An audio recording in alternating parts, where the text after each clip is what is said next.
Hello and welcome to today's live stream. If you could do me a huge favor, go ahead and put where you're joining us from in the comments below.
Looks like we got some people in the chat. If you could just do me a favor and let me know where you're joining from.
Let us know where you are joining us from. 10 seconds before we get this party started.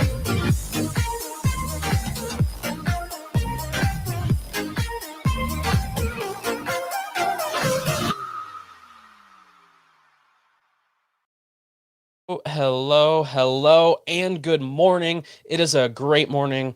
Already got my workout in, had an awesome breakfast, been prepping for these live streams all morning. I'm trying my best to stay a step ahead. So I've created some graphics, some schedules, so that way you guys know what we are going to be talking about every day here at lunchtime. So today I want to jump over and see who we have joining us and see what they have to say. So first we have Jen Stitt.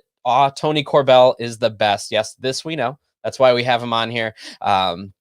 Again, Tony's a very good friend of mine, a great friend of the store, and also a great friend of another friend of mine, Jen Stitt. So we all love Tony.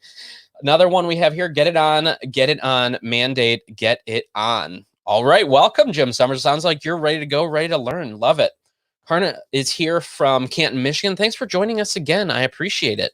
We have a Facebook user that's joining us from Garfield Heights. So whoever that Facebook user is, hello. Hope you're having a great day. Kathy is joining us from Ohio. Hello, Kathy. Hope you are doing well as well. And then Glenna is joining us from Cleveland, Ohio. So welcome, everybody. Looks like we have about 20, 25 people in the live stream. So thank you so much for joining us. I promise today you will not be disappointed. Tony has a lot of good information for us. So I'm actually going to bring Tony into the broadcast here, and we're just going to chit chat. How are you doing, buddy? Everything going well for you over there in down south? Good morning or good afternoon. Exactly. We are officially afternoon. Yes. It is. It's about 11 o'clock here in the great state of Oklahoma, where I'm located today, where I'm hunkered down like everybody else. Absolutely. And as you can see, I started a little something new on my face. I'm not sure that I can keep it. I don't think it's making me look very youthful, so I'm not sure it's going to stay. So is it because you can't keep it, you don't want to keep it, or the people around you don't want to keep it? Well, that's what I'm thinking. The latter. Oh, yeah, you're not the latter. Yeah, the latter. Oh, yeah. The latter as well. And I figure I can grow it now because I'm not around a lot of people. Exactly. And if we don't like it, once this fog is lifted and we all get back to work, it'll be gone. So Absolutely. So tell us, if somebody doesn't know Tony Korbell, obviously they just woke up like Rip Van Winkle if they don't know who you are, but tell us a little bit about yourself. So your photography that you do and where kind of you came from. It's funny. I've been doing this a long time. My sister's husband was a really close friend of mine. We growing up as young kids, as teenagers, and he went in the Navy in the late 70s and came out of the Navy as a photographer. And then he bought a studio in Texas in the late 70s, early 80s, and hired me to go to work for him to train me as a photographer. And you know, it's all I've ever done really in my adult life. I mean, I did a couple of things prior to that, but I was pretty young. I was, early 20s, 22, 3. And it seems like I've had a really interesting run. I did a lot of shooting for myself, for my own studio. Then I worked for Hasselblad as a photographer for a while. I taught photography at Brooks Institute for a while. The education part of this has always been huge for me. Great friend and photographer, Dean Collins. I worked with Dean for a few years, producing a series of books and videos in the 80s called Fine Light. And now I'm in Oklahoma. I've remarried. My wife is a master photographer. We got a great little studio here in downtown Muskogee, Oklahoma. And she's shooting portraits and I'm shooting commercial, editorial, and we're having a great time, Excellent. So I love it. Here we are. If you do a quick Google search, I mean, you'll see all the education articles that Tony has put together, videos at conferences. I mean, you'll see him hustling from booth to booth because we all want him to teach because he does such a great job. So, when I was starting to come up with ideas for this, I wanted to bring you the best in the industry. And that's what I feel Tony is. So before we jump into before we jump into our presentation for today, I did have a few housekeeping things. This is what I do. I kind of go over our hit list of things before we get started. So number one is we will be monitoring the chat. Myself and Yor will be monitoring the chat. So should you have any questions, and if we need to pause Tony to answer those questions, we will do that. We are still open at the store. So from 1 to 5 every day. I was there yesterday, if you tuned in. We are still there helping customers. We still have customers coming up and taking advantage of our curbside pickup So if you do need something, let's say Tony talks about a certain modifier or something like that, and you have to have it, then you can order that online and do a store pickup, or just call us and say, hey, I need this. I'll be there in 20 minutes, and we will make sure that we have that ready for you. Our goal is to do this live stream every day at noon, and we've been doing this now for the last, I want to say, 3 weeks to a month. So if you do have anything that you want us to cover, please let me know, whether that's shooting me a direct message on any of the social platforms that I'm on, or emailing social@thepixelconnection. I will make sure we get that added to our list. A note about the PPA, and I know Tony also is a huge believer in the PPA. They are actually opening up their education for the next month, all through May, actually. So all of the content that is normally behind a $30 or $40 paywall is opened up for photographers. So during this time, you can work on your business, you can work on your art, you can work on your lighting, you can download all of that content. But also, this is a good time to take a look at the PPA. They don't sponsor this at all. This is just me being, I owe the PPA so much for my career, because as I was getting started, I found mentors in the PPO, the Professional Photographers of Ohio. And then I went on to run our local, I was the president of our local affiliate, and it's just meant so much to me. It's introduced so many people to me. So PPA is a big part of my growth, and I want to extend that and kind of bring that to your guys' attention as well. So if you go to ppa.com/inittogether, you will find all of those resources that they have opened up. Also, I wanted to let you know, this is a new one. So Sue Bryce, a phenomenal photographer, great educator. She opened up all of her content for this week only.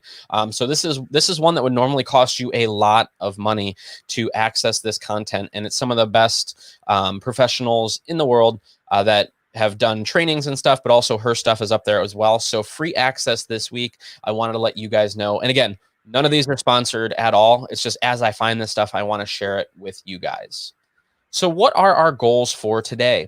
Number one is to pull you away from the fear, the uncertainty, and the doubt that is going on right now in the media that we see every single day. I want to get you out of that FUD. I want to remind you that you have this gift of photography that can pull you away from what's going on. And even if you just hang out with us for an hour and a half, that's less time that you are spent worrying. So that is my ultimate goal out of all of these web streams. It's not to sell you anything. It's not even necessarily to teach you something. It's just to pull your mind away from that stuff that's going on, because I think it's important that we find that balance. Another thing is I want you to try something new. The magic happens when you get out of your comfort zone. So that's my goal for you, is to try, in this case, maybe you've never done off-camera lighting. Maybe you've been hesitant to do it, or you didn't know how to start. That's where that magic happens, is just getting started at off-camera lighting, getting started with just a single light, just getting started. And that's my goal for you today. And then finally, I want to help you discover something new. So maybe you've never done headshots, or you've never done anything that required lighting. Then my goal is to get you into that new niche, because when we get through this, it might open up a whole new business for you. For example, Tony brought up he does a lot of commercial stuff. Maybe you've never thought about adding that to your portfolio because you've always done portraits. Well, now's the time, when you have this downtime, to try something new and get into a new niche. And then as always, if you have absolutely any questions, please feel free to reach out at social@thepixelconnection.com, and I will get those answered for you. So without further ado, hearing me talk, I know that. Oh, no, please. Please, no, this is for Tony, guys. This is for Tony. So let's bring him on with a round of applause, Mr. Tony Korbell. You're a nut. Yeah. It is funny when you talk about this is a good time to try new things and maybe try to reinvent yourself a little bit. One of the things that I'm doing personally, I've been sitting around, for the first couple of weeks, we all kind of stewed around and nobody did much, and nobody knew quite what to do. And we just sat around a little bit. Well, now everybody's getting busy and everybody's going, okay, this fog is going to lift. We've got to do some things. What are we going to do? What are we going to do different about our business? What are we going to add or take away? Or, if your website shows you doing families, portraits, and babies, and you hate doing babies, well, then stop. Don't do any more babies. It's time to revamp a bit.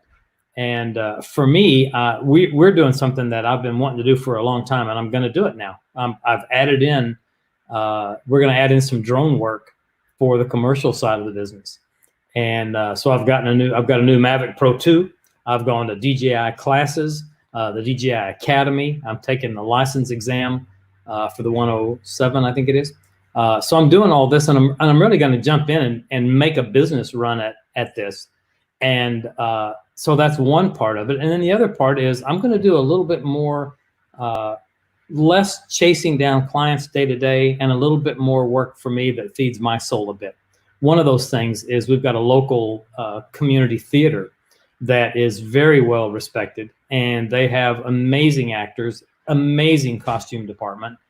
And I've met with them now. We're going to start working on a very limited series of 25 portraits of different character actors over the last few years of their shows, in costume, in the studio, in a very black and white. I'm pulling out the Hasselblad. I'm pulling out film.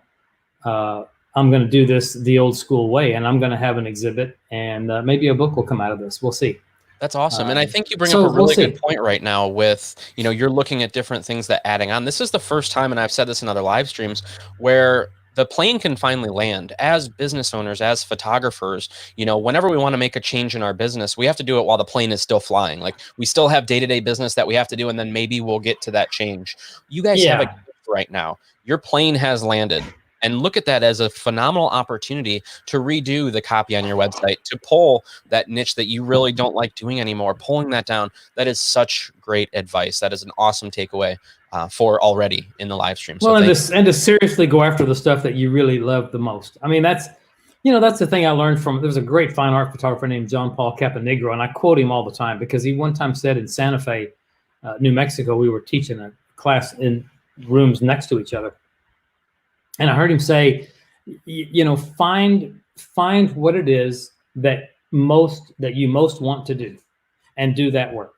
And clients will seek you out and find you for that work. And I think there's something to be said for that. Find your voice, and stop trying to be all things to all people. You can't. You can't be, we specialize in weddings. We specialize in babies. We specialize in automotive. We specialize in passports. I don't, whatever it is, you can't specialize in all of it. So stop saying you specialize in all of it. Find the one thing that speaks to you and go do that, and do it well, and get better at it. And you will be better at it because you want to do it. So, that's my 2 cents in it. I love it. Well, let's go ahead and get your screen shared, and we'll get started with today's live stream demonstration. Great. Let me bring this up. Am I on there? You are. Go ahead and go full screen, and I'll bring it into the broadcast. Okay, there we go. There we go. And then what I'll do is, so I am not on screen. I want to make sure you are. I'm going to jump out, and you'll be good to go.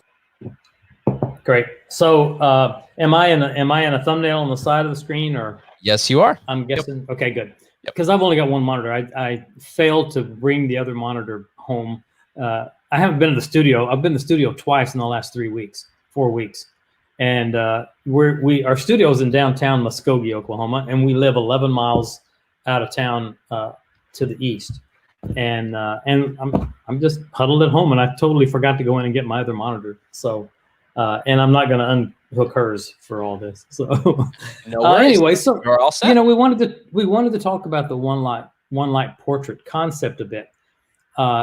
It's funny how when we got started, when all of us got started, we're all faced with some challenges. By the way, there's my contact information if you're looking for me and want to try to reach out to me. I'm pretty bad with phone calls, but I'm pretty good with email. I'll get back to you for sure.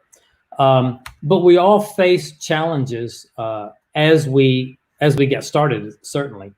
And part of that is we can't afford all the equipment and lights that we want or that we need, or not just lights but in general gear, light stands and C-stands and sandbags and all the stuff in the soft boxes. And, we can't afford everything we need when we start. We have to start somewhere though. In photo school, if you needed an extra light, you go down the hall to the checkout room and you check out a couple more lights or 3 more lights or 6 more lights. But in the real world, you can only buy 1 or maybe 2 when you start out. And so, plus, if you're working out of your home, many of you don't have room to set up multiple lights anyway. You have to really pay attention to what you're doing in terms of space and paying attention to all of that. And you just can't, you can't have all things. maybe you're just learning. You don't know that much about setting up multiple lights yet, so you're a little hesitant. So that's a bit of a challenge for, for a lot of people, I think. But then, of course, and you also want to work fast and efficient for professional style work, and in particular when you're working on location. When you're working on location in the studio, you things become a habit, and you become regularly, you fall into a little bit of a trap, and that is creating, doing the same thing over and over and over. A lot of people fall into that trap a bit. I was in that trap for years, and a great friend of mine, Dean Collins, in the 80s, was in my studio one time in West Texas. And I was just finishing the session, and we were headed out to dinner. And he said, "Are you leaving your lights set up?" And I said, "Yeah." And he said, "None of my business." I was like, "What? What are you talking about?" And he goes, "Well," he said, "it just seems like if you leave your lights set up, that tomorrow's first session is going to look exactly like today's last session." And I hadn't thought of it. And he was right. I was in a rut, and I was doing the same thing on every session because I was lazy and I didn't want to put my lights away or move them off of the main primary shooting floor. That is such as soon as I started, good, like, little takeaway there. I would have never thought about that. Like when I had my studio, I left my that's really awesome. Good tip. Great tip. By moving that stuff, even just moving it off to one side of the shooting space, every day I would set it up a little bit different, and it forced me to learn something and try something new. It and does. it was one of the best. Well, it was one of the best tips I ever got. That's solid. And it really made a big difference for me. So all of these are challenges that we all know about, and we all face these. And I go back and look at the work of so many great photographers in history, and I do require almost that you all go back and look how we got to where we are today. How did we get here? There's a great photographer in Chicago that we recently lost named Mark Hauser. He was fabulous at a one light portrait. He learned his craft from a great guy named Irving Penn.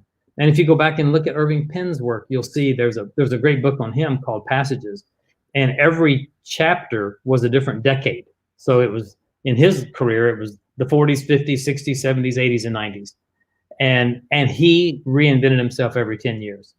He became a completely different photographer. Well, in about the 60s, he was doing one light portraiture and one light fashion and one light editorial. And he was doing more cool stuff with one light than anybody. So it can be a learned skill. You got to get out and you got to practice, and you need people around you that that are trusting and will let you have some of their time so you can do some testing. But it makes a difference. It's pretty important. I have recently moved over to the world of Fuji. I am deliriously happy about this GFX 50. And I also picked up a couple of XT3s. And so this seems to be the direction that I'm going for my camera choice. And I just put this up because a lot of people always ask, well, what kind of camera are you using? Doesn't really matter. No one really asked Michelangelo what brand paintbrush he used. It doesn't matter. I've used every camera on the market, I think, and they all are exceptional, especially now. They're all so well made, and they all are very similar. This felt great in my hands, and that's why I have it. It just felt great in my hands. In studio lighting, of course, and location lighting, I'm very proud to say I'm one of the Profoto team members. And it's funny. I got early on with Profoto lighting, and then I left for a while, and I've tried a couple of other lights for a while, and I kept going back and using my Profotos. And the thing that makes the difference for me, first off, you all have to know, and you obviously do know probably, that they're very expensive. But you don't have to have 20 of them. But what you need to have happen is when you turn them on, they have to work. And there are too many other brand lights and that have a different quality. I can save a lot of money, but I'm not quite sure if they're going to fire every time I turn them on. These fire every time I turn them on, and the color temperature from full power to a 16th to a 32nd power, the color temperature remains consistent. Hey, I now, can I interrupt you real quick on that? So sure, explain that a sure. little bit more. So why does that matter? Why Well, is that a big deal? it didn't used to be in the world of film. It wasn't that big a deal. It's a pretty big deal with digital. Yeah. If And I'm so would shooting, you say that like as cheaper lights get to a higher, let's say they're putting out more power, the color changes compared to a lower one? Is that what you're saying? yeah, Okay. yeah. And so here's what happens: a low. Let me see if I can find a nice way to say this. A lesser cost light, a less costly light. Okay, cheaper light. Often they will vary their flash output, not on the power going through the capacitors, but they'll change their power output based on flash duration. Okay, you with me? Yep. When flash duration changes, you get RGB values, all three values. Think about this. Think about the RGB curves when a flash takes place. All three values of that color need to be at the peak, equal in value when the flash fires and the lens is open. And then they trail off on flash duration, right? If I change the flash duration, that flash duration might start here and go all the way down to here, and I'm getting different values of color. Okay. So I might get too much red or too much blue based on whether very fast flash duration or very slow flash duration. Make sense? It does. Thank you for It's an clearing that issue. up. Yeah. It's an issue. So for me, what Profoto has done brilliantly is flash color stays consistent because it's all about the capacitors, and those capacitors are filled with power, and they're waiting for me to hit a button. And when I hit a button, I get bang, a burst of perfectly beautiful color. I never use a custom white balance any longer in my life. I don't have to use X-Rite color checker passports. I don't use any other system for color balancing. I just put on daylight. These flash units from Profoto are designed for daylight color. They're designed for daylight, and they're accurate. I love Dead it. on, every one of them. So I'm thrilled, and all my color matches in the studio on every head that I have. I've got in the studio in the D versions, the D1s, I've got 9 heads. Wow. Then I've got B1s, one set of B2s, and then I've got some of the new B10s, which are genius. Those are awesome. All of them are consistent in color. And for me, I don't know what more I could ask for, you know? So anyway, these 3 shaping tools, this is a 3x4 on the left, a 5-foot octa in the center, and then this is a 4-foot strip light on the right, 1x4. I use these strip lights and I use these octas and the 3x4s all the time. These are my tools of my craft, and they all are designed to do something different. I know a lot of people talk about the beauty dish, and beauty dishes are fabulous. They really work well at about 3 feet. If you back a beauty dish up, it's just like any other smaller source. When you back it up, you're getting harder shadows, smaller highlights, more specular, more shiny highlights. It changes everything. But when a beauty dish is at 3 feet or closer, oh my gosh, what stunning light quality on a face. But I don't like them with the diffuser on front. You put the diffuser on the front of a beauty dish and you kind of defeat the purpose of a beauty dish. Now you just got a small round light. So don't let them fool you into thinking you got to have the sock on the front of a beauty dish. You don't. You'll do better without it and closer. So hope that. I'm soapboxy a little bit on a few things. I get on a soapbox about beauty dishes and exposures. That's totally fine. Absolutely. I've recently been using the big umbrellas, and I'm finding that umbrellas are great for one thing, lighting a large area. But because they send light everywhere. That's the drawback. They send light everywhere. The good news, they send light everywhere. So it all depends on what you're going to do. You know, if you're going to light a big group, an umbrella is your best choice because it spreads that light every place. I did this portrait in San Diego about a year ago, and this was lit with one big, extra large white umbrella, the deep umbrella, and it worked beautifully for this face. And I got it right under the edge of his brim of his hat, and it also lit a little bit of the background. So it worked out great for me on that particular job. So one light, again, what it tells you is it gives you the ability to sculpt the face. If you think about it, look at that face, look at the detail, look at the texture and the lines, look at the highlights and the shadows. And, you know, I grew up in a world where we had to have 5 lights in the studio. We had a main light, a fill light. We had an accent light, a background light. We had a hair light. We had 5 lights. And a great friend in Washington, D.C. area named Clay Blackmore one time said, wait a second, what are we doing? God lit the whole planet with 1 light. Why do we have to have 5 to do a portrait?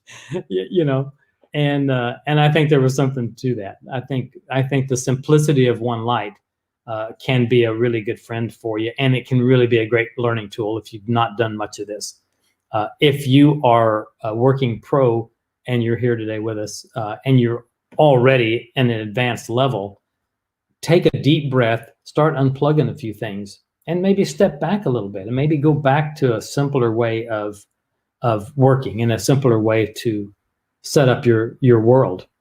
And you might like what you're doing again. I started getting better as a photographer when I started turning off lights. And I listened to the interviews by a lot of cinematographers, and they agree. They're saying the same thing. When they direct, when they produce light for films, the DPs say, you know, let's go into the soundstage. We turn on all the lights that we've got set, and then we start turning them off one by one until we get down to what we want. This is the front studio at our place, the front room. We've got 2 big shooting spaces. The front space here is 24 or 26 feet wide. Ceilings are about 18 feet, and then in the back, and then it's about 40 to 50 feet deep. And then in the back, I'll show you a picture in a second of the back studio. But here I've got this spectacular window light. This is, and it faces north. So I've got this stunning ambient light coming in every day. But I'm still going to use flash because that's who I am. And I don't much use ambient light for anything. I light everything. And this was a portfolio shoot that I was doing for this young model. And this is looking back the other direction.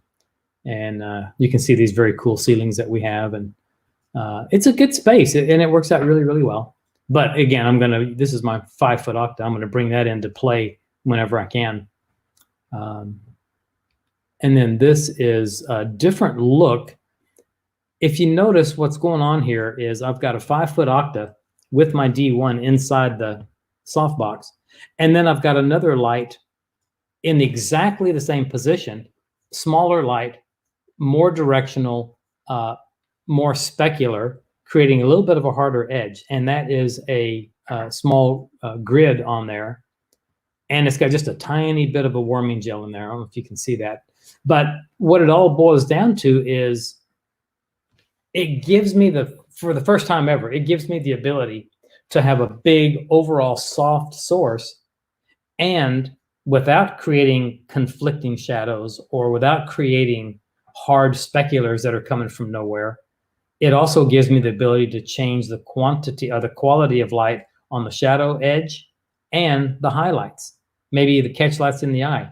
And so then you can just play with the power on each of those 2 lights. I can power up the octa, or I can power up the gridded light. You follow me? And it's something totally fresh and new, and it's great. And I can tell you, if you've ever shot any food, you want that big, soft overall look of food photography by having a 3x4 or a 4x6 over the top of your set. But at the same time, you need that snap of contrast on your, tomatoes if you've spritzed them down with a little water and glycerin.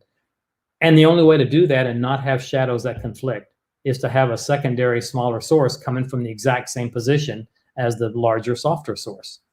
So if you could just go, you keep saying specular. So what does that mean? Specular. A specular highlight is defined as a mirrored image of the device which created the highlight.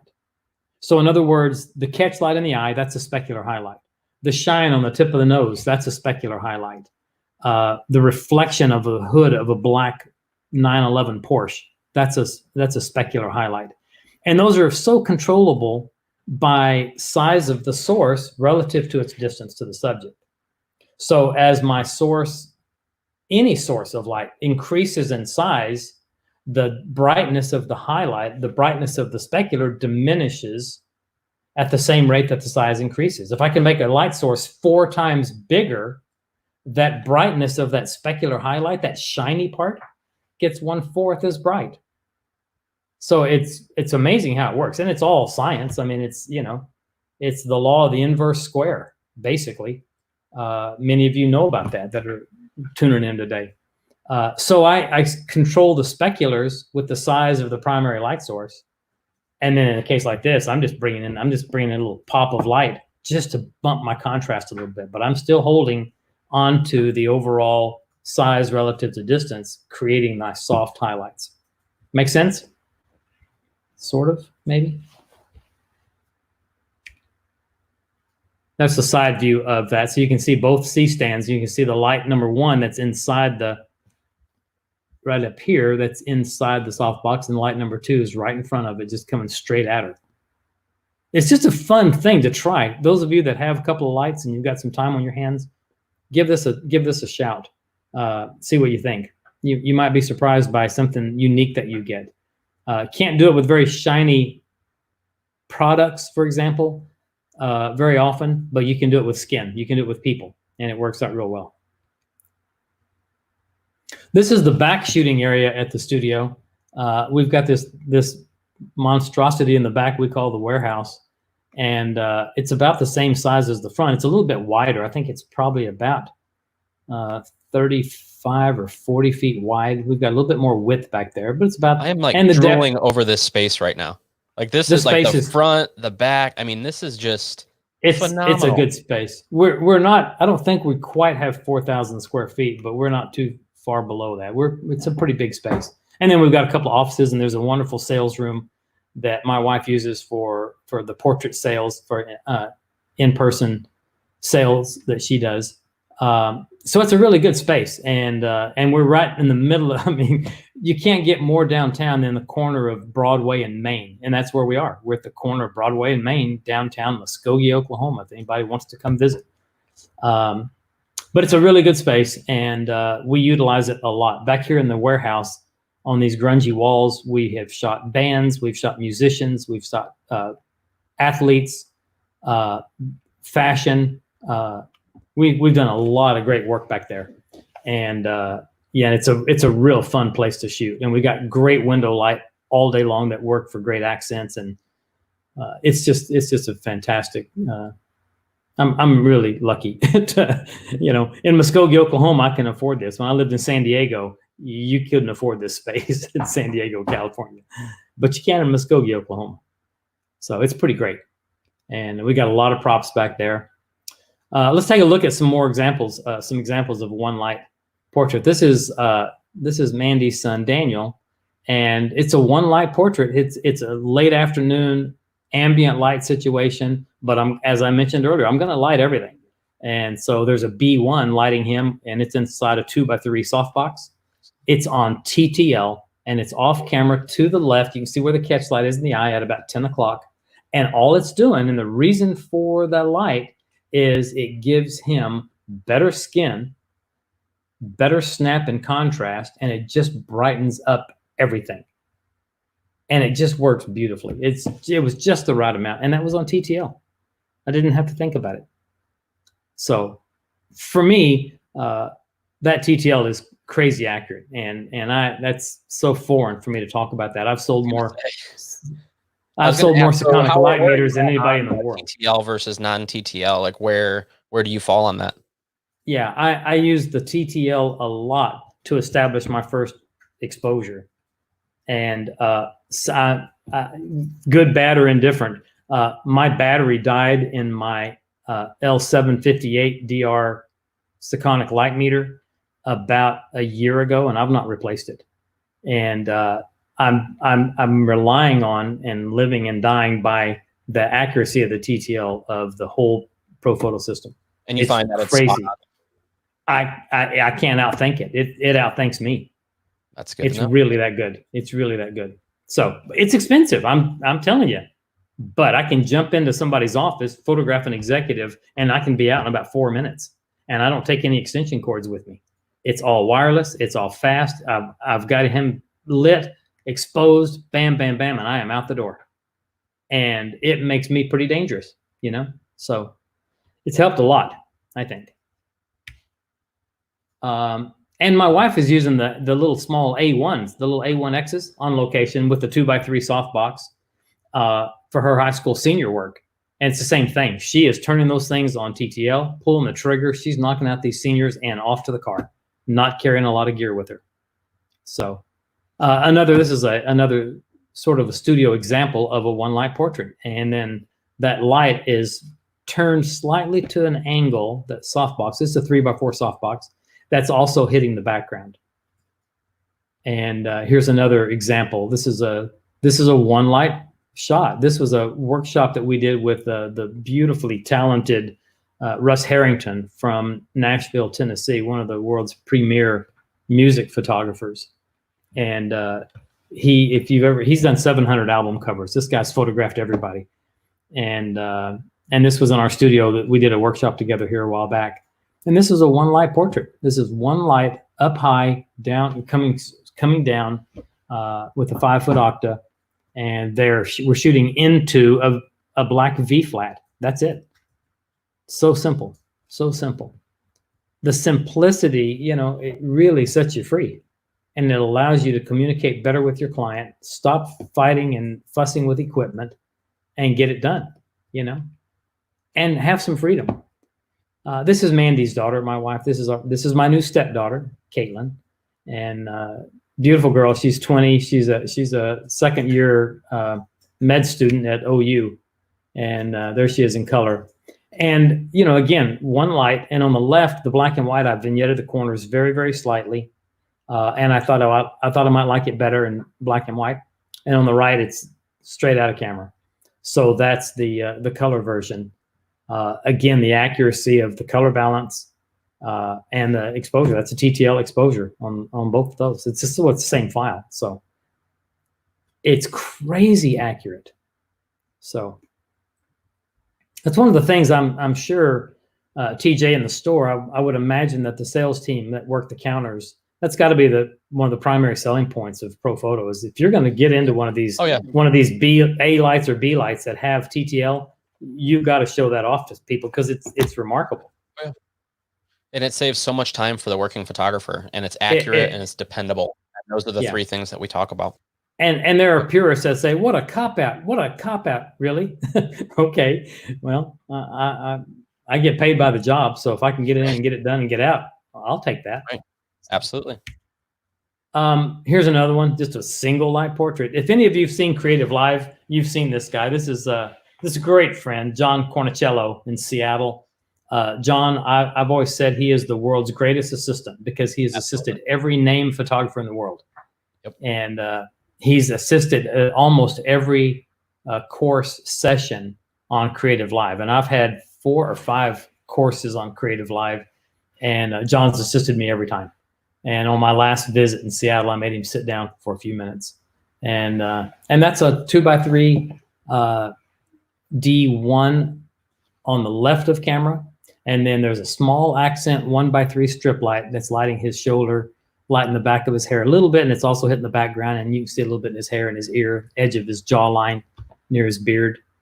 But it's a real simple one. That's basically a second light, but it's a primary one light shoot. Same thing here. This is in my warehouse in the back. And it just takes a little bit of testing and spend a little bit of time. This is another musician, fabulous musician. And you can see the light from the left coming across. And what for me, what stands out and separates you from those that might be newer at the business, look at the highlights on the instrument. Look right down here at these beautiful highlights right here. That has an awful lot to do with where I place the softbox. As any highly polished, shiny product or subject will reveal, where there's no highlight, it goes black. Look where look at the chrome or the brass on this saxophone, which was a remarkable saxophone. It was such a beautiful instrument. You can see where there's not a highlight, it just goes black, and that's what happens with chrome, brass, plexiglass, anything that's highly polished, the hood of a car, all of that will go to black if there's not a highlight reflected into it. Sequins, you photograph someone with a sequins gown or a dress, any place that a highlight doesn't hit the sequins just goes to black, and the sequins just fall apart. I won't photograph a woman with a sequin gown without a large white V-flat or a large white reflector of some type opposite the main light, just to fill in and open up all of the sequins. It's really important. Even if there's not much light coming out of it or much reflection at all, doesn't matter. It'll see the white and it opens up those sequins at basically any level of exposure. So, but give some thought to this and put a little bit of effort into testing. And I can't stress enough the importance of testing. Oh, by the way, let me just back up one. The highlight that you see on his head, basically the top left and the top right on both sides here and right here, those are coming from two big windows up in the top of that studio in the back in the warehouse studio. We can control the brightness of those by putting a diffuser in front of the windows or removing it or covering them up completely with black. And then we have complete control over the room. So it's a good space. You should come visit. You should come see me, TJ. I should. I definitely should.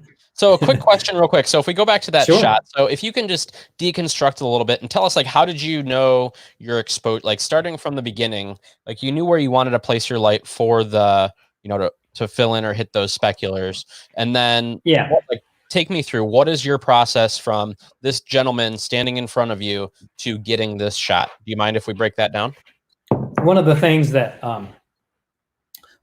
you'll learn quickly when you are lighting subjects like this, there's a sweet spot. Every light working with every subject, there's going to be a sweet spot where it just all looks the best, where it all kind of comes together.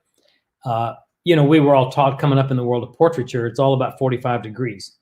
Where that came from, by the way, initially was from the papers that were found of Da Vinci, where he said that the ideal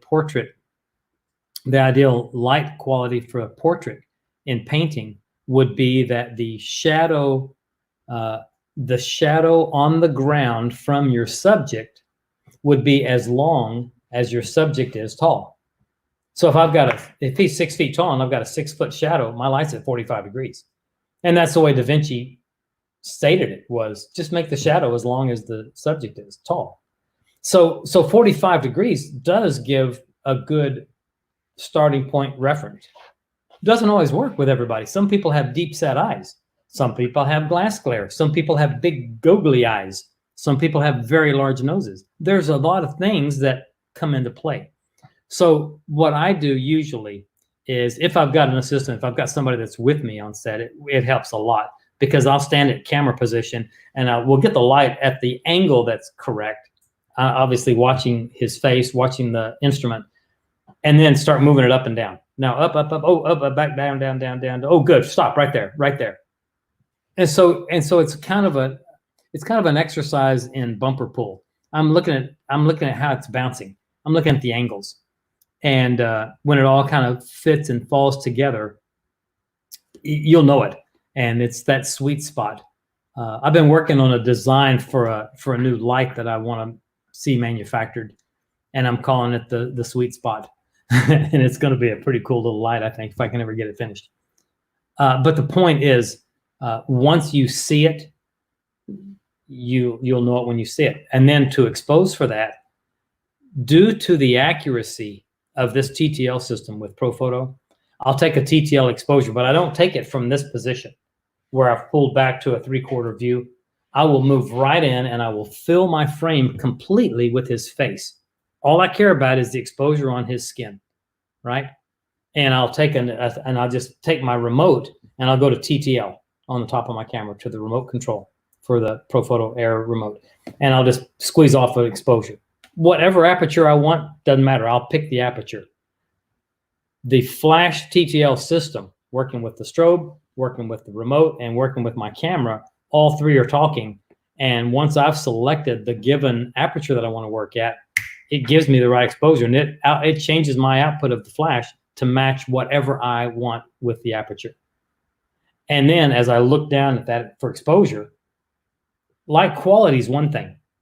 And we just talked a little bit about the light quality, but now we're talking about light quantity. And that is as important as anything I can do. So as I back up away from him and recompose, I look at that exposure of just his face only. And if the exposure is good, I just push the button from TTL back to manual. Now that, because of the Profoto system, that just froze that output at that value, whatever it is. Maybe the flash is set at 6.3 output. Okay, it doesn't move now. I can move, I can shoot all day long at that same distance. He can be wearing white or he can be wearing black, which would fool any TTL system or any kind of reflectance value metering. But I'm on manual now. So the output's going to be consistent all day long at the same distance. So that's kind of the way I walk through it. And it doesn't, and all that takes, a minute. It doesn't take very long to do this. And that's why I so much rely on this system, because it's made me a better photographer. It's made me faster. It's allowed me to get more work done in a day, if you think of it that way. Love it. Thank you. It just works. I mean, we've got to be efficient with our time and their time, our clients' time. I want to make friends of my clients. I don't want any kind of a relationship that's not great. And the worst thing you can do is fumble with equipment in front of a busy executive, or a bride that's nervous or whatever it is. You can't, or a child that needs a nap, you got to get on with this. You can't be fumbling around with gear that's not doing what it's supposed to be doing for you. So this is shot back there in the warehouse. And again, all the light that you see all around the ambience, that's all light from the windows. And then just down low to the right, underneath the brim of that hat, is my 2x3 softbox on the D1 Air, moved in really close, and I just popped it off. But everything else you see, that accent light right here, all this in the back, that's all lit. That's all lit by the windows in the room. So it's a one light portrait, And I'll tell you the trick to that when you're doing a one light portrait and there's an ambient light mixed, whether it's outside. I won't shoot outdoors without flash, by the way. What I try to do is recognize the difference between the ambient light and the flashlight. And so, Gary Box and I, the great Gary Box, he's a fabulous guy. And he's got a wonderful Facebook group called Inside the Box. He and I talk a lot about lighting, and we came up with a term that seems to work for ambient with flash, and it's real simple.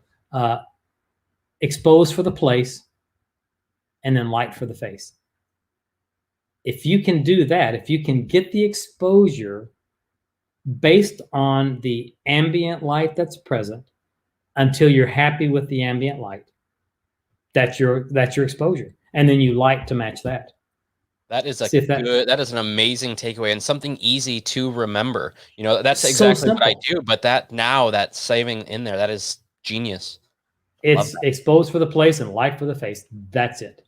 And once you do that, you don't miss anymore. And you're not afraid to go out on location with a family of 5 who you've got to get some light on that face. Okay, fine, but figure out your ambient exposure first. What is that?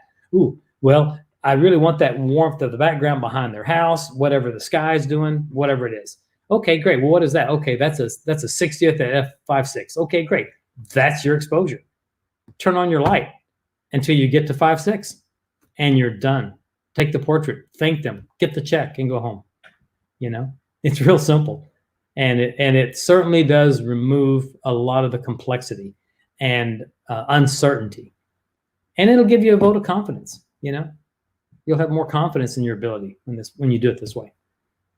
So you'll be more likely to try something new and fresh and something you haven't done before. So love it. Make sense? It does. It does. Good. This is a chef at a restaurant we photographed in Minneapolis several years ago, and the guy was great. If anybody's from the Minneapolis area, it's very near the Mall of America. It's an Italian restaurant called Stefano's. Over the years, I don't know quite how that's happened, why it's come about, but I photographed a lot of chefs, and I have photographed a lot of chefs. And this was just a one light portrait. Everything that you're seeing in the background, that was all lit there. All those paintings, these Italian works of art all over his restaurant, they were all there. I just figured out what the exposure was for the background. And of course, he was really dark.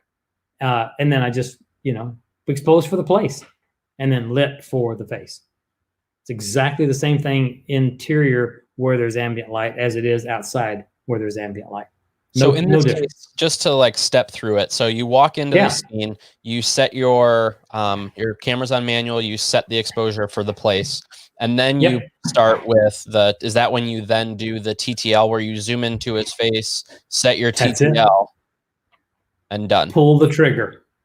Genius. And here's why it works. And here's the thing. If I don't move into the face, can you recognize that the TTL system might be fooled by the white jacket? 100%. And if it's a black jacket, it might be fooled by the black jacket. 100%. Right. So what I'm doing by moving into the face first is I'm eliminating anything that can screw up the reflectance value of quantity of light. All I want is the reflectance value of the face. And the beauty here is, and why it works with African-American skin and lily white skin for a girl from Ireland, why it works so accurately is a little thing called pre-flash. We didn't have this before. TJ, you know this. You've been doing this a while. We didn't have these pre-flashes that work the way they do, or the accuracy that they work the way they do. Mm-hmm. So because of the pre-flash, when it fires off, it's establishing how much light's coming back, and then the exposure's taken. And it happens over a few milliseconds, and you don't see it with your eye.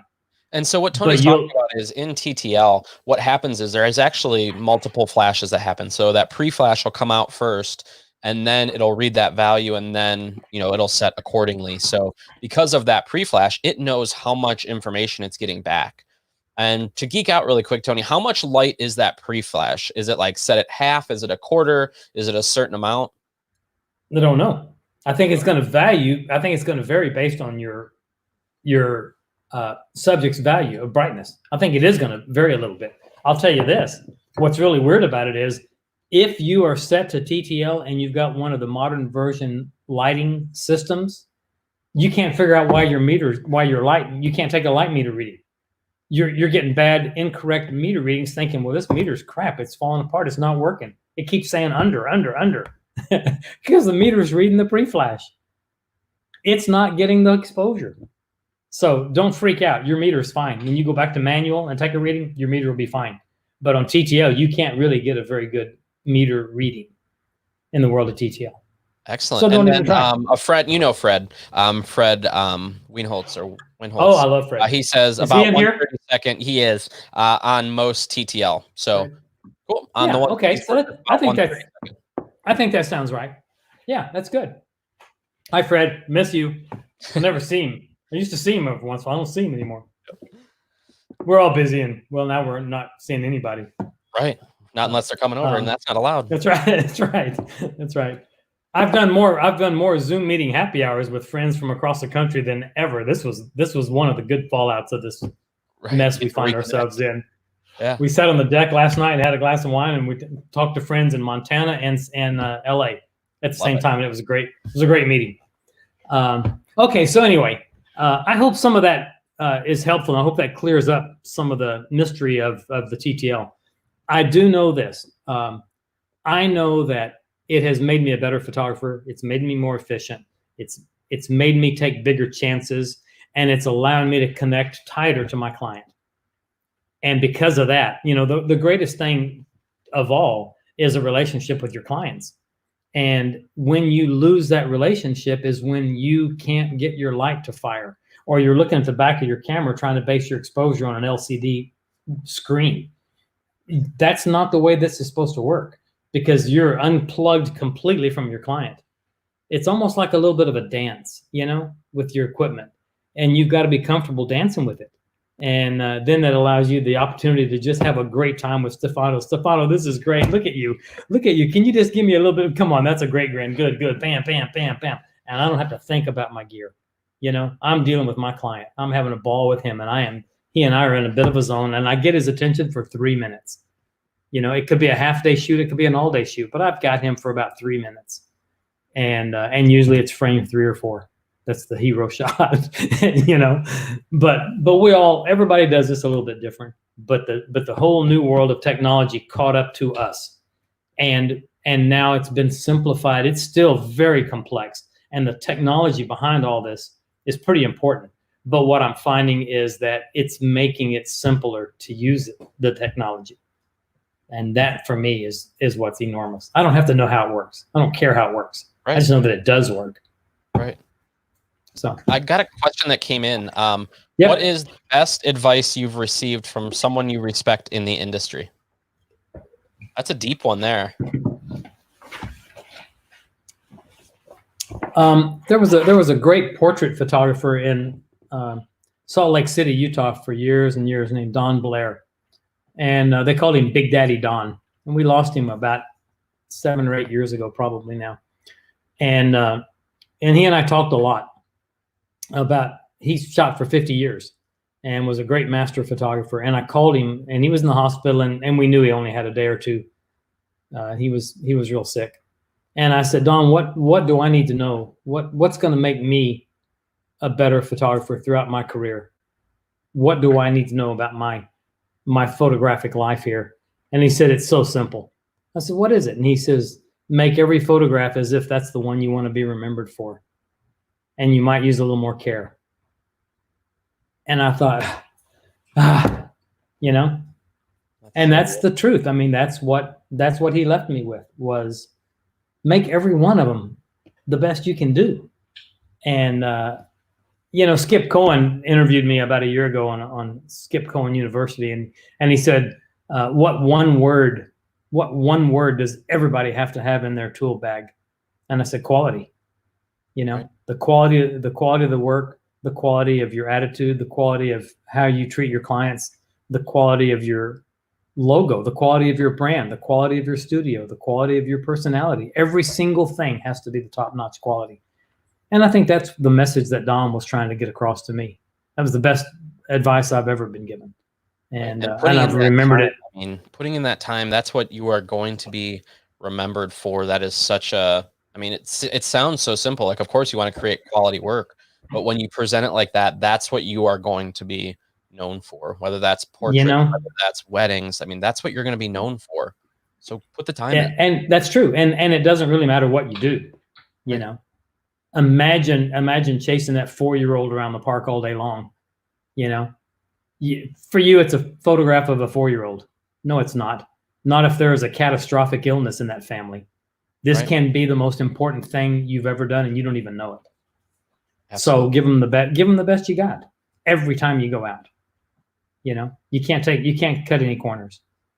And that's what separates, I think, the pros, the true pros. And I in my workshops, I talk about the word professional doesn't mean you're earning money. Professional becomes from the word proficient, and you've got to be proficient at what you are doing at your chosen profession here. And when you are, well, then you can start adding zeros to your value, and you can start feeling the difference that you can make, so. Amen. Another question that came in, do you feel more creative in your studio or on location? Doesn't matter. It's funny. That's a really good question, because there was a 10-year period in there in the middle where I felt like I can't do anything good outdoors anymore. I'm only good when I'm in the studio. And then that switched, and I thought, I hate being in the studio. My hands are tied. I'm so much better when I'm outdoors. And now I'm kind of back in the studio again going, I really want to stay in the studio. So I don't know. Oh, I love it. You know, I don't know. I do know this, that as a commercial, as a photographer with a commercial slant to most of my work, I I think I'm better with people than anything, and I think that my people photography, whether it's traditional portrait or fashion catalog, is the best stuff that I've got, and I think it's because I do like people, and I do like to talk to them, and I like to connect with them, and I like to have some fun with them, and that comes across, and I think they get that about me, and I can put them at ease pretty quickly, even the toughest old birds and the meanest old goats. I can soften them up a little bit usually, you know. And do you tend to be an extrovert or an introvert? Oh, total extrovert. Okay. Are So you you get kidding? energy from having that and having those. Absolutely. So you're hating being inside right now. I hate this. I hate this. I do. I do. I mean, it is good, and it's given us a moment to take a deep breath. And there's a couple of things with the business that we're going to change and do differently. And I'm married to a woman that's very smart, and we've come up with a couple of things that we're going to come out of the box with as soon as we come out of this thing, and we're going to be prepared for the future. And there'll be some changes, but there'll be good changes. I think a lot of companies are going to change. I think the way a lot of labs do business, and a lot of photographic companies do business, I think things are going to change a little bit, and people are going to maybe appreciate a little bit more of what they do and what they've got and how they do it, you know? So we'll see. Cool. But I think so anyway. Yeah. These last two, I want to make sure that you're putting those in as we're starting to finish up here. Make sure you put those questions in the Facebook comments or on our website at live.pixelconnection.com or on YouTube, wherever you're joining us from. Make sure you put those comments on there. I want to make sure that we are answering any questions that you have about lighting, not necessarily just one light portraiture, any lighting questions. I can't think of anybody else more qualified to answer them than Tony. So go ahead and put those in there. I do like light. It's way better than dark. It's funny. A friend of mine is Arthur Rainville up in Boston, and he said you're kind of known as the lighting guy. He says I never want to do that. He said I want to be the shadow chaser. It's funny. One of the things I noticed the last 3 or 4 pictures were all lit about like this with one light. Most of them had a 3x4 or a 2x3 softbox left of camera at about a 45. But you know, you can bring in that softbox, and if I turn it very slightly to my left, I can also allow some of that light to spill onto the background. And sometimes you just need a wisp of light back there in that back, and it'll help a lot. So don't forget that you've got the option there. Even with one light, you can make it appear as if it's 2. Certainly you can skim some light past that right shoulder of the subject, pick up a silver reflector and bounce it right back into the hair and create a beautiful hair light, and do it all with one light. So, you know, when you get in there, you can find some things and make it work. I broke the rules here completely. They say don't ever put the light down low, as if it's monster lighting, movie lighting, or footlights from a stage. Well, that's my 3x4 laying on the ground. And as long as she's leaned forward slightly into it and she's looking down into it, it worked out fine. I'm just saying, you know, go in there and dispel some myths and rumors by practicing and practicing and practicing.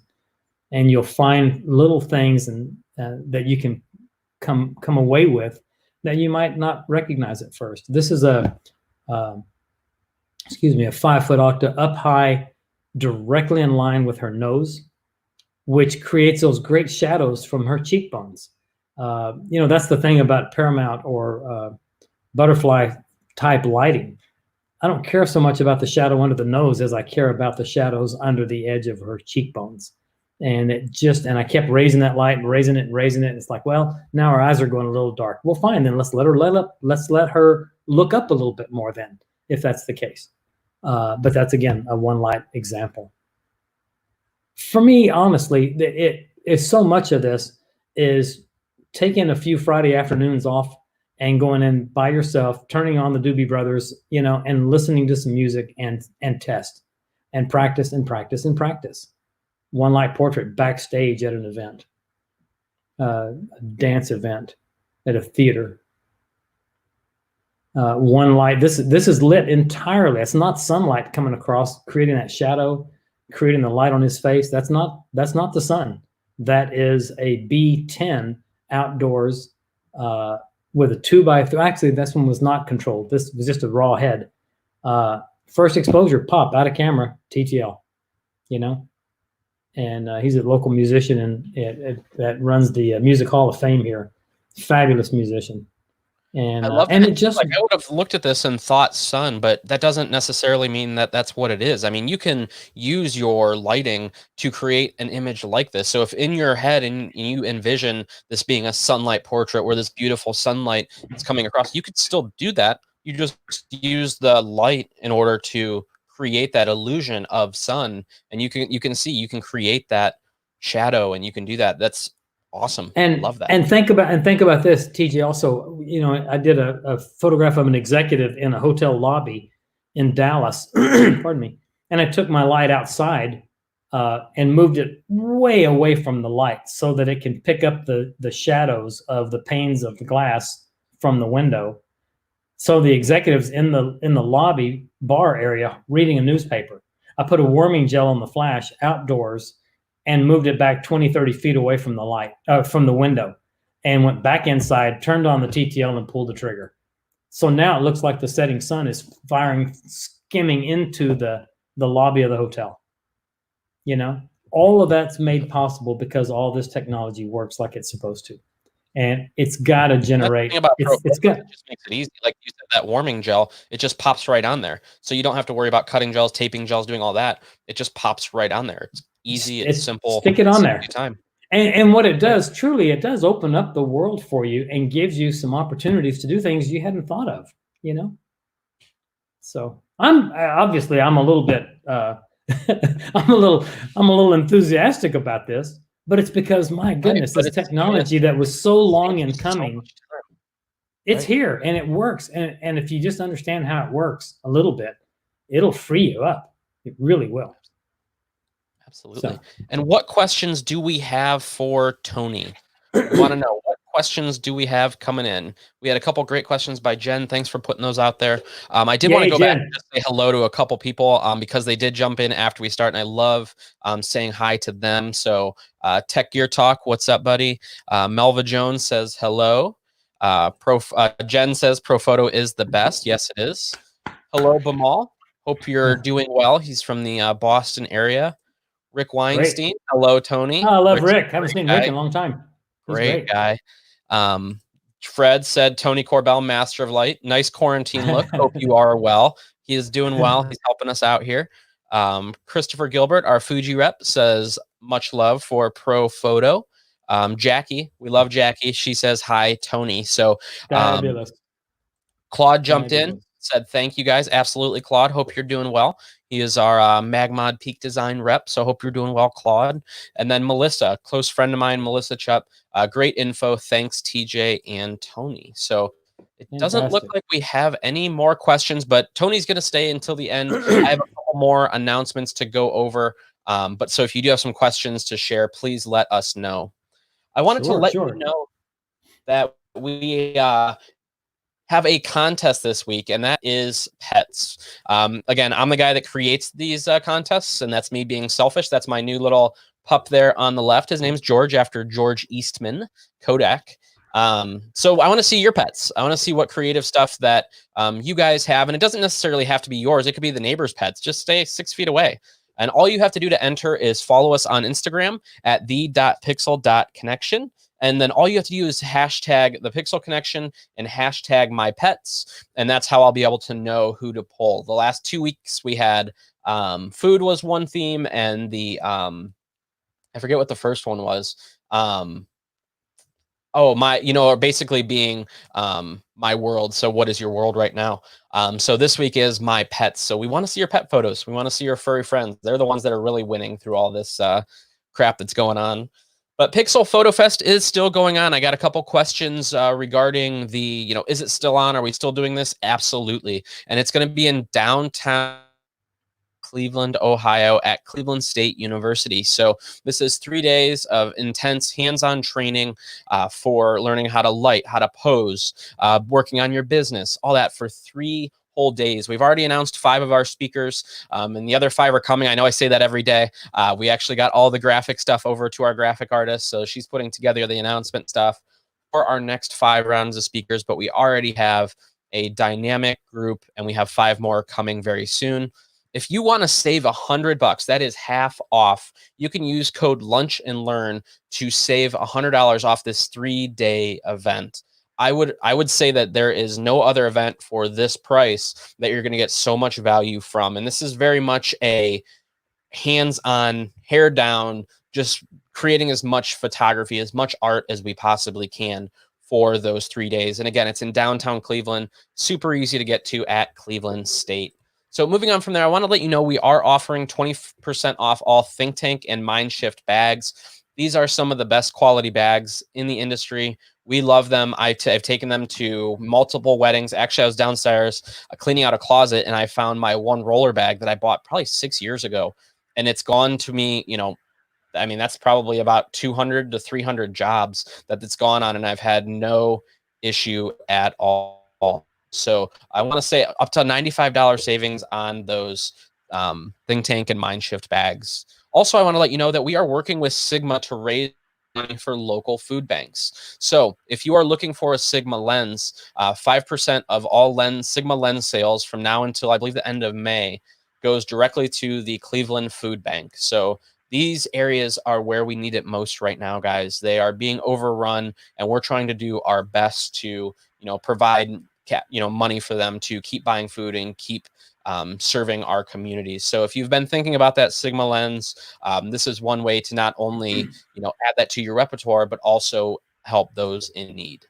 Speaking of being in need, if you need help with learning how to set up your Profoto light, if you need help setting up how to live stream or do video, we're here for you. We offer virtual one-on-one classes. I actually just did one on Friday about live streaming. And what's cool with the one-on-ones is, this gentleman actually owned a business in the Indianapolis area, and he owned a cigar business, but also a photography business. And I sat down with him, and we brainstormed different ways to use live streaming for his business. I explained how to live stream. I had a whole presentation. We went like an hour and a half just talking about all these different things for his business. So it's not necessarily like where we put up a presentation and we teach you something.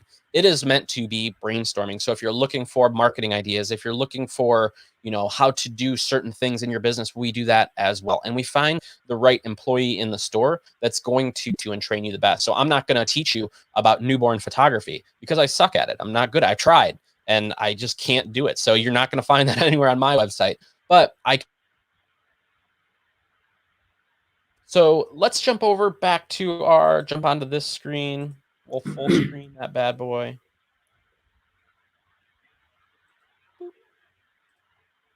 Did we lose our signal? Oh, there we go. We are back. So I wanted to let you know what else is going on this week. So tomorrow we have my friends Travis and Jen Stitt. They are a wedding and portrait photography art business/artists from the Philadelphia area. They're going to talk about their sales process. On Thursday, we have Sigma coming in to talk about all of the Sigma lenses that are available and answer any questions that you might have. Friday is my favorite. That's the Friday Focus. That's where we talk about the industry as a whole. We talk about our contest win to do with photography. Monday, we're going to have Bear from Sony back on, where we talk about all the different lenses that are available for you Sony shooters. Tuesday, we have Sarah, I think it's pronounced Bernay, but she is going to talk about I believe, first 48 sessions, and how you can be photographing your kiddos at home. She's from the Cleveland area. She has some youngsters, and she has an amazing photography business, so she's going to share that information with us. On Wednesday, for lack of a better term or better title, we're going to talk about how your video sucks. And it's not necessarily going to be like, hey, you can't do that. It's more of ways to make your video better. And it's really from a videographer's perspective on how photographers can create better video in their business. And then next Thursday, we're actually going to be talking with Profoto again over a little what I call a light lunch. So if you do need absolutely anything from me, please let me know. The information is there on the site or on the slide. If you need anything from us, we are here. We are monitoring chat. It seems like 24/7. But I did want to take this last opportunity to thank you, Tony. Thank you for taking your time and sharing it with our audience, the photographers in the kind of Midwest area. Thank you so much for everything you do for the industry, and thanks for joining. Absolutely. I really appreciate it. Thank you so much. It's nice to log in and see people that I recognize. Jen and Travis are so great. I see them every year at WPPI. We're always there first night together, having the first welcome cocktail together, and to see Fred in there was great. So thank you all for very much, and just appreciate you doing this.